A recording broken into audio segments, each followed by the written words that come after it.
हरे कृष्णा, राधे राधे साथियों। साथियों, आज हरी कृपा से फिर से मैं आप सबके सामने प्रस्तुत हुई हूँ अपने चैनल कृष्णा माखन चोर पर। साल की पहली एकादशी यानी वर्ष 2024 की पहली पौष माह के कृष्ण पक्ष की सफला एकादशी के विषय में चर्चा करने और व्रत कथा सुनाने के लिए मैं आप सबके सामने प्रस्तुत हुई हूँ।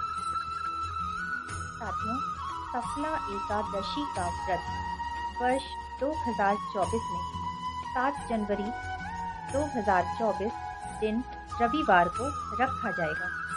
साथियों, जैसे कि नाम से ही स्पष्ट हो रहा है, सफला यानी कि हर कार्य में सफलता देने वाली एकादशी। यदि आपके कोई भी ऐसे कार्य हों जो बहुत समय से सिद्ध नहीं हो पा रहे, या फिर कोई ऐसी मनोकामना है जो पूर्ण नहीं हो पा रही, तो ऐसे साधकों और ऐसे याचकों के लिए सफला एकादशी का व्रत अत्यंत महत्वपूर्ण है।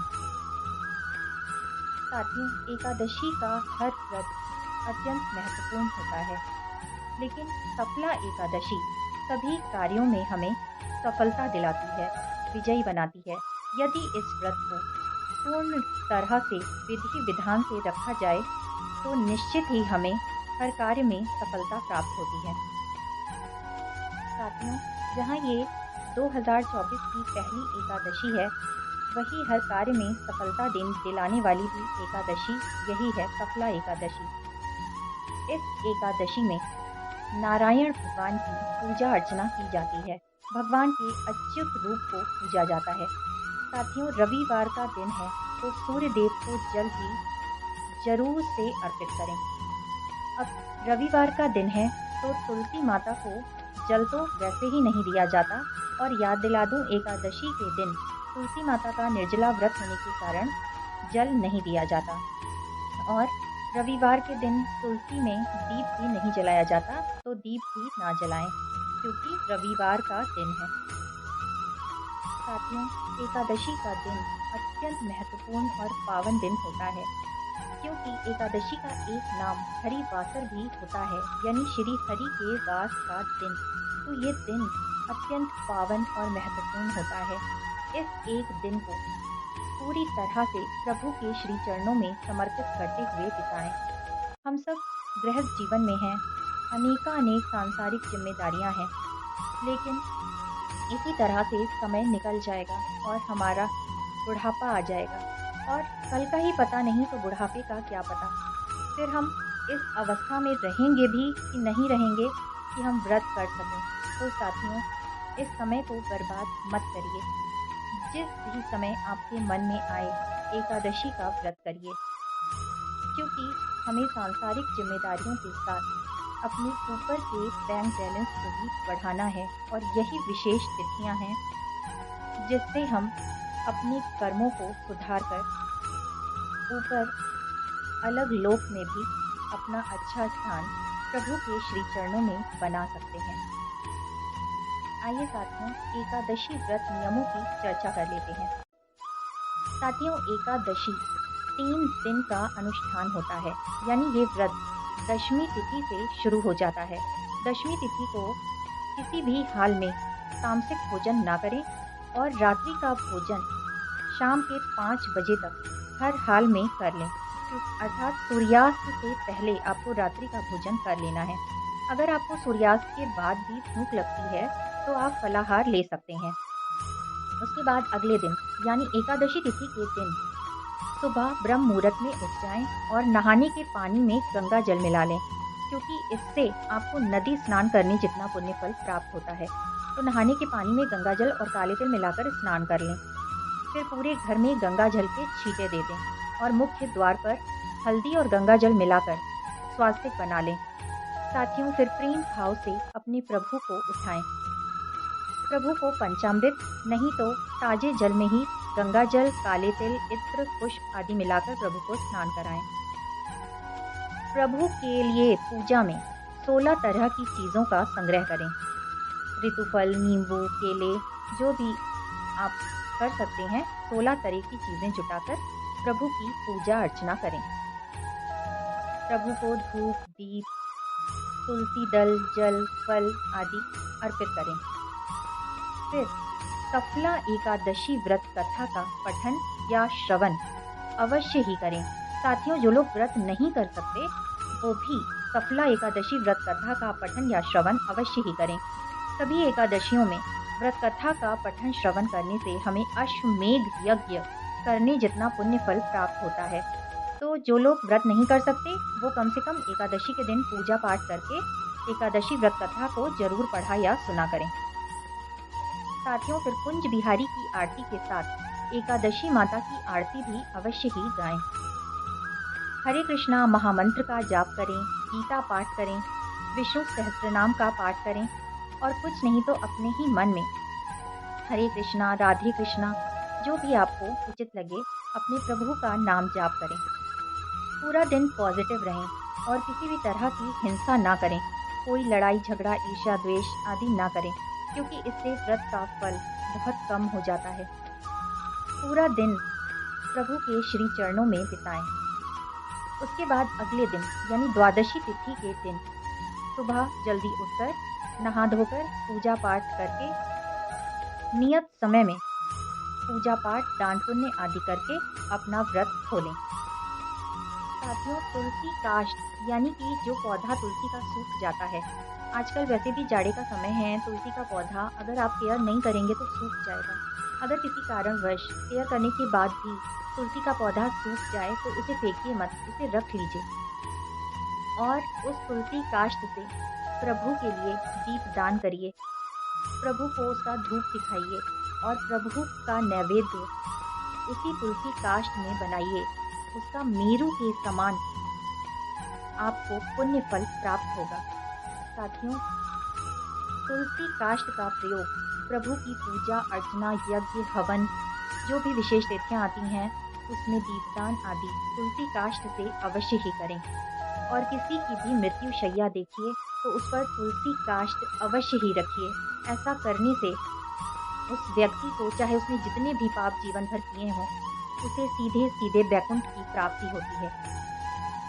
साथियों, प्रभु के श्री चरणों में नमन करते हुए आइए हम सफला एकादशी व्रत कथा को सुने। सफला एकादशी व्रत कथा। महाराज युधिष्ठिर ने पूछा, हे जनार्दन, पौष कृष्ण एकादशी का क्या नाम है?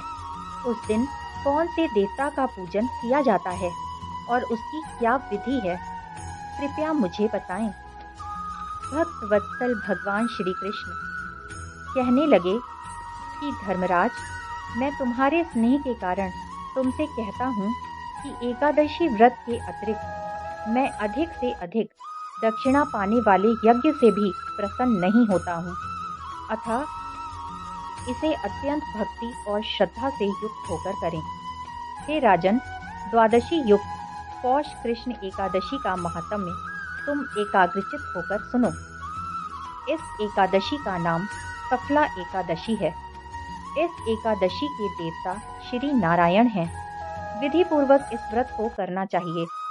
जिस प्रकार नागों में शेषनाग, पक्षियों में गरुण, सब ग्रहों में चंद्रमा, यज्ञों में अश्वमेध और देवताओं में भगवान विष्णु श्रेष्ठ हैं, उसी तरह सब व्रतों में एकादशी का व्रत श्रेष्ठ है।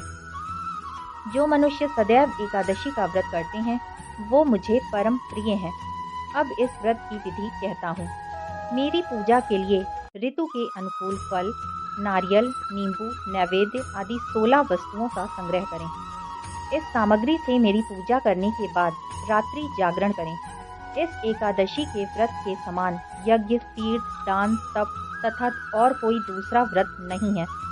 5000 वर्ष तप करने से जो फल मिलता है उससे भी अधिक सफला एकादशी का व्रत करने से मिलता है। हे राजन, अब आप इस एकादशी की कथा सुनिए। चंपावती नगरी में एक महिष्मान नाम का राजा राज्य करता था। उसके 4 पुत्र थे। उन सब में लुम्पक नाम वाला बड़ा राजपुत्र महापापी था। वह पापी सदा पर स्त्री और वैश्यागमन तथा दूसरे बुरे कामों में अपने पिता का धन नष्ट किया करता था। सदैव ही देवता, ब्राह्मण, वैष्णवों की निंदा किया करता था। जब राजा को अपने बड़े पुत्र के ऐसे कुकर्मों का पता चला तो उन्होंने उसे अपने राज्य से निकाल दिया। तब वह विचारने लगा कि अब कहाँ जाऊं, क्या करूं। अंत में उसने चोरी करने का निश्चय किया।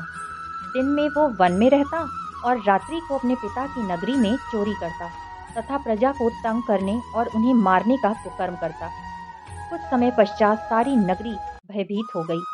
वो वन में रहकर पशु आदि को मारकर खाने लगा। नागरिक और राज्य के कर्मचारी उसे पकड़ लेते किंतु राजा के भय से छोड़ देते।